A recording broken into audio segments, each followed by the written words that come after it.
রবি ঠাকুরের ছোট গল্প জীবিত ও মৃত। তো এই গল্পের গুরুত্বপূর্ণ 50 অধিক ছোট প্রশ্ন দেখে নেব আজকের এই ভিডিওর মাধ্যমে। জীবিত ও মৃত গল্পটি কোন ধরনের গল্প? রবি ঠাকুরের ছোট গল্প। জীবিত ও মৃত গল্পটি কবে প্রকাশিত হয়? 1299 বঙ্গাব্দে শ্রাবণ মাসে। জীবিত ও মৃত গল্পটি কোন পটভূমিতে রচিত হয়েছিল? অতি প্রাকৃত। জীবিত ও মৃত গল্পটিতে প্রধান ক্যারেক্টারকে কাদম্বিনী। কাদম্বিনী মারা গেছেন বলে মনে হওয়ার কারণ কি? তাকে মৃত ঘোষণা করা হয়েছিল। গল্পে কাদের মাধ্যমে কাদম্বিনীকে শ্মশানে নিয়ে যাওয়া হয়েছিল? 4 জন ব্রাহ্মণ।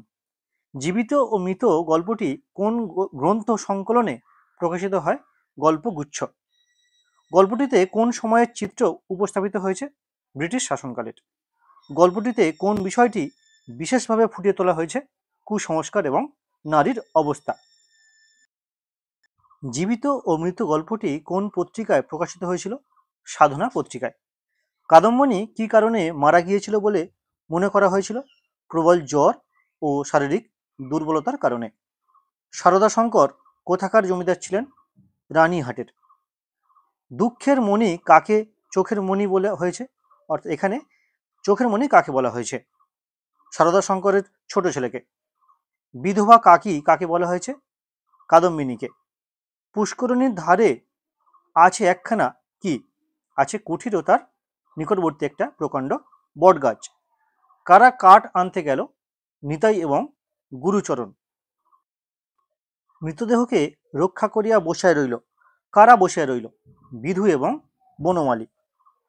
কারা মৃতদেহ নড়ছে দেখে রাম নাম জপতে শুরু করলো? বনমালী এবং বিধু। কুঠিরে প্রবেশ করে তারা কি দেখলো? দেখলো মৃতদেহ নেই, শূন্য খাট পড়ে আছে। তখন 4 জন বিস্তর পরামর্শ করিয়া স্থির করিল। কি স্থির করিল? দাহকার্য সমাধা হয়েছে, এই খবর তারা দেবে। দিদি একবার খোকাকে আনিয়া দাও। কাকে কে দিদি বলে সম্বোধন করেছে?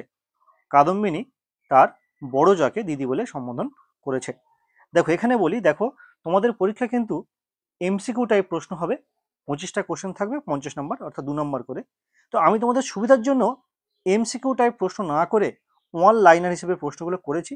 কারণ আগেও বলেছি আমি তোমাদের এই সেমিস্টারের প্রত্যেকটা গল্পের বা প্রত্যেকটা বিষয়ের প্রশ্নগুলো আমি ওয়ান লাইনার হিসেবে দিয়েছি। কারণ এগুলো করলে আমার মনে হয় এগুলো করলে বেশি সুবিধা হয়, কারণ বেশি মনে থাকে এবং এমসিকিউ টাইপ প্রশ্নের উত্তর দিতেও অনেকটা সুবিধা হয়। তো তোমরা যদি সমস্যা হয় তোমাদের যে না এমসিকিউ টাইপ প্রশ্ন করলে সুবিধা হয়, তাহলে তোমরা কমেন্ট করে জানিও।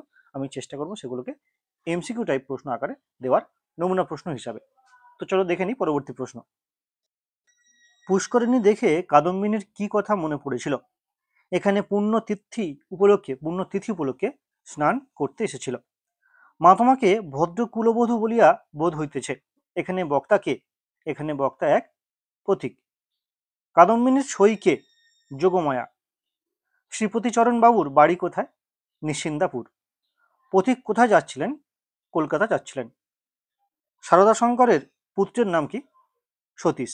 দেখো তোমাদের এই সেমিস্টারে আরো যে 3টি গল্প ছোট গল্প রয়েছে, বলাই, ছুটি, পোস্টমাস্টার, সবগুলোরও কিন্তু সেম একইভাবে গুরুত্বপূর্ণ প্রশ্নের এমসিকিউ টাইপ নয়, এসিকিউ টাইপ বা ওয়ান লাইনের হিসাবে গুরুত্বপূর্ণ প্রশ্নগুলো আমি বিভিন্ন ভিডিওতে আলাদা আলাদা করে আপলোড করে দিয়েছি, তোমরা সেটা দেখে নিতে পারো।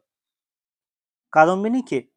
বাণীহাটের জমিদার সারদা শঙ্কর বাবুদের বাড়ির বিধবা ভাতৃবধূ। যোগমায়াকে? কাদম্বিনীর বাল্যবন্ধু। শ্রীপতিচরণ কে? কাদম্বিনীর বাল্যবন্ধু যোগমায়ার স্বামী।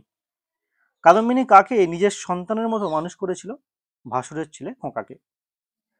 কাদম্বিনী কে কারা দাহ করতে নিয়ে গিয়েছিল? নিতাই, গুরুচরণ, বিধু এবং বনমালী। শ্রীপতি এবং যোগমায়ার মধ্যে কি নিয়ে তর্ক হয়েছিল? কাদম্বিনীর মৃত্যুর বিষয়কে নিয়ে দুজনের মধ্যে তর্ক হয়েছিল। আমি চট করিয়া এক দৌড়ে সমস্ত সংগ্রহ করিয়া আনিতে পারি, এই উক্তিটি কার? এই উক্তিটি বনমালীর। আমি যে আমার প্রেতাত্মা, এই উক্তিটি কার?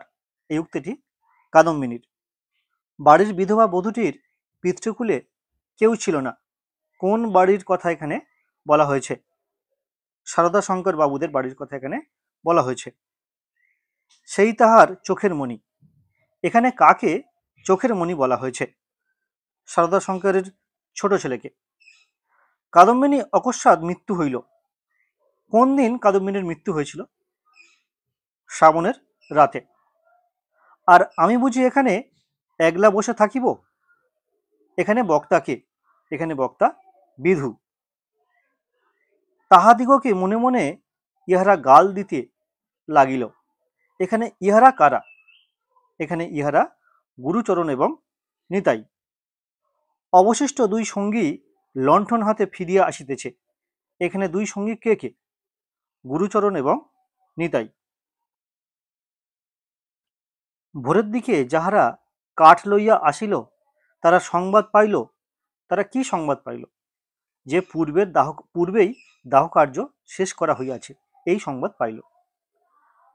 কাদম্বিনীর যখন শ্বাসরোধের উপক্রম হয় তখন তার বড় যা ঘরের কোণে বসে খোকার জন্য কি করছিল? দুধ গরম করছিল। প্রথমে মনে হইল যমলায় বুঝি এই রূপ। বক্তার এই রূপ মনে হওয়ার কেমন মনে হয়েছিল? চির নির্জন এবং চির অন্ধকার যমলায়টাকে এমন মনে হয়েছিল। শ্রীপতি কটার সময় রানীহাট থেকে ফিরে এসেছিলেন? রাত 10টা। কাদম্বিনী একেবারে ঘরের ভিতরে আসিয়া দাঁড়াইল। তখন রাত্রি 4 প্রহর। কার কাছে সংবাদ পেয়ে সারদাশঙ্কর বাবু অন্তঃপুরে উপস্থিত হলেন? ভগ্নীর কাছে। মাটি থেকে কি তুলে নিয়ে কাদম্বিনী নিজের কপালে আঘাত করেছিল? কাঁসার বাটি। শ্মশানে কুটিরের কাছে কোন গাছ ছিল? প্রকাণ্ড এক বট গাছ ছিল সেখানে। আমরা কি তোমার পর বক্তা এখানে এমনটি হবে, আমরা কি তোমার পর? এখানে বক্তা কে? এখানে বক্তা সারদা শঙ্কর। মরিয়া প্রমাণ করিল সে মরে নাই। এখানে কার মরার কথা বলা হয়েছে? এখানে কাদম্বিনীর মরার কথা বলা হয়েছে। কি কারণে বেশি আড়ম্বর না করে কাদম্বিনীর দেহ সৎকারের জন্য নিয়ে যাওয়া হয়েছিল? পুলিশের ভয়ে। কে তামাক জোগাড় করে আনতে চেয়েছিল? বনমালী। বিধু ও বনমালী এক মুহূর্তে ঘর থেকে লাফ দিয়ে বেরিয়ে কোন দিকে যাত্রা করেছিল?